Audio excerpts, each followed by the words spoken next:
Well, hello. I'm Jennifer, and welcome to my library.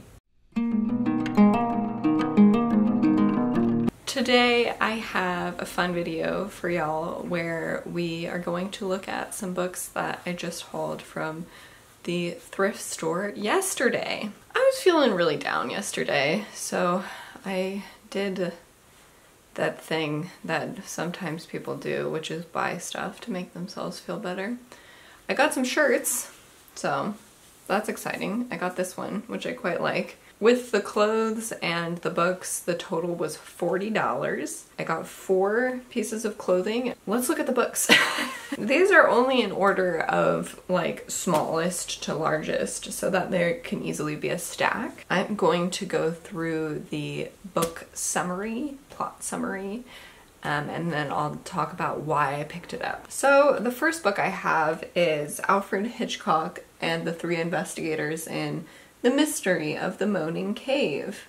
So clearly they're solving a mystery about why a cave is moaning at night, but then there's also a legendary bandit, El Diablo, that keeps coming back to life. So that sounds pretty fun. So it seems a little western-y. I have one other Alfred Hitchcock and the 3 Investigators. I think it's The Mystery of Monster Mountain, and I have not read it before, but I thought it looked fun. This book is in pretty awful condition. When I came in through the front door, I accidentally dropped it on the ground and all of the pages came out, and I am missing a few pages. So some of the pages are missing. It goes from 82 to 89, so I will be missing some of the story, unfortunately. So the next book is Charlie and the Great Glass Elevator by Roald Dahl. This is about Charlie and Willy Wonka again, similar to Charlie and the Chocolate Factory. So apparently this is about a journey to outer space in the Great Glass Elevator. Wow, I didn't even know how fun this was going to be, but this is about a space hotel, and there's like monsters, and there's like the president is involved or whatever. This sounds really fun. I've never read this. I'm excited. I picked this up because I enjoy Roald Dahl in general. I quite liked Charlie and the Chocolate Factory. And the strange thing about this one though, I feel like the artwork is so weird. Because usually the artist for Roald Dahl is Quentin Blake, right? And I don't know why the cover art is so different. Like, look at the interior art. It's like 100% different from what's on the cover. The next book that I picked up is The Full Cupboard of Life by Alexander McCall Smith. This is one of the books in the #1 Ladies Detective Agency series. I read the first book in that series, and I have the second book in that series on my to-read shelves across the room.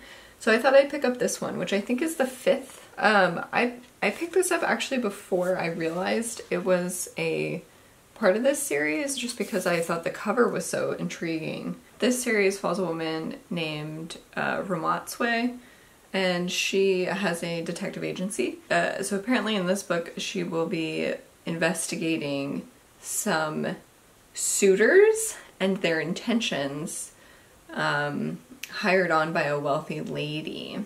So the next book is Abortion by Garth Nix. This is the 3rd book in the trilogy, which I don't remember what it's called. It started with Sabriel, and the next one is Lyriel, and then there's Abortion. It's funny because I just purchased Sabriel online because I was really interested in owning that book that I have read before. And I was thinking about, oh, like maybe I should finish up that series, and then I saw this book on the shelf. I was like, oh, I know what this is. But I don't know if I have to read them in sequence or if I can read this one as a standalone. Well, I'll be honest, reading the plot summary on the back I don't think is going to give a great idea of like what is going on. But it has to do with like death and like the world of the dead. And here she's in that position of like being that main death person. So here they must search in both life and death for means to defeat the evil destructor. So it seems like we'll be in the like life realm and the death realm, I guess, maybe? Cover art, I feel like, is atrocious. I definitely did not buy this for the cover. Then we have Replay by Sharon Creech.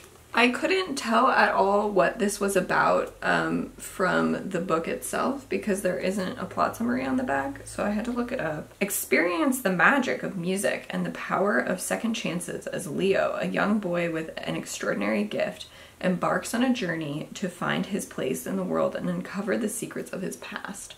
So evidently it is about music. That sounds pretty cool. Don't know what this little fish has to do with anything. But the reason I picked this up is because Sharon Creech was like my favorite author when I was a child.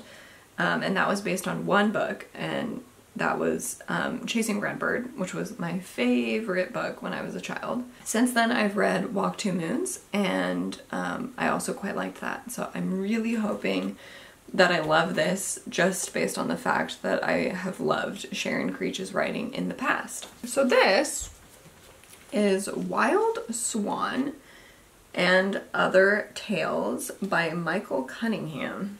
I also had to look up the plot summary for this, or like what is the vibe, because it is a collection of short stories. This collection of enchanting and imaginative short stories offers a modern twist on classic fairy tales, exploring the complexities of human nature, love, and transformative power of storytelling. I'll be 100% honest, this was a cover buy. It is a little bit unsettling, the cover. It's like got like a bunch of hair, and then it also has this really beautiful texture that's like a wing. So the font, how unsettling the font is, the texture of it, just the design of the book itself really drew me in. The fact that it's a collection of short fiction also drew me in. I quite like that idea. I did not realize that this was based on fairy tales, but now I think it's making a little bit of sense.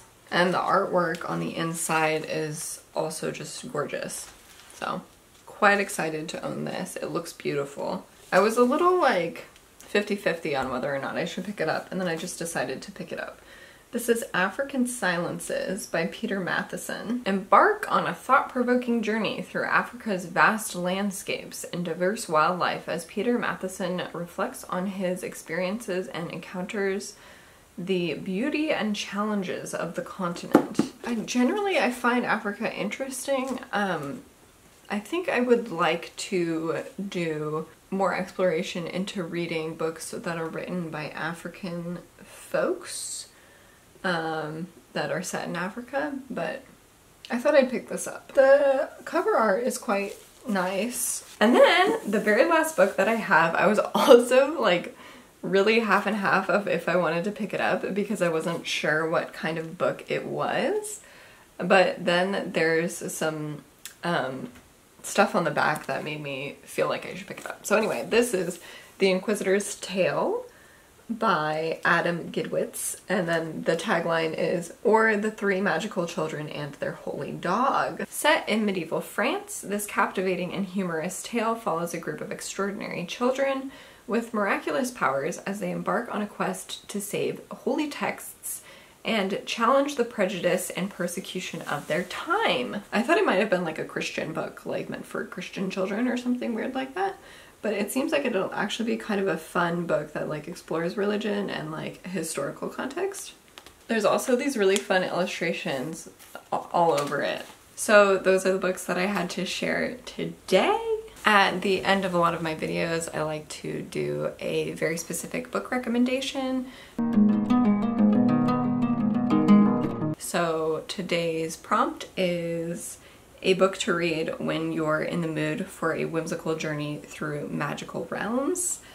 And for that, I'm sure there are others that might be a little bit better, but for that, the first book that came to mind is The Magician's Nephew by C.S. Lewis. I am not a big fan of the Chronicles of Narnia, but The Magician's Nephew surprised me in that I actually enjoyed it.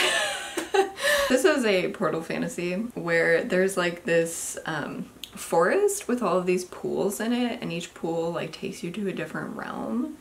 So I haven't read this in a while, but I remember enjoying it more than literally all of the other books that I've read in the Chronicles of Narnia. Since the Chronicles of Narnia are very like Christian religion heavy, this is kind of like the creation myth, so this does give Book of Genesis vibes. Anyway, that is it for today's video. I hope you enjoyed it. Let me know if you've read any of these and if you thought they were good or bad. And if you have any specific book recommendation requests, leave them in the comments and I will get to them. I hope you have an amazing day, and thank you as always for watching.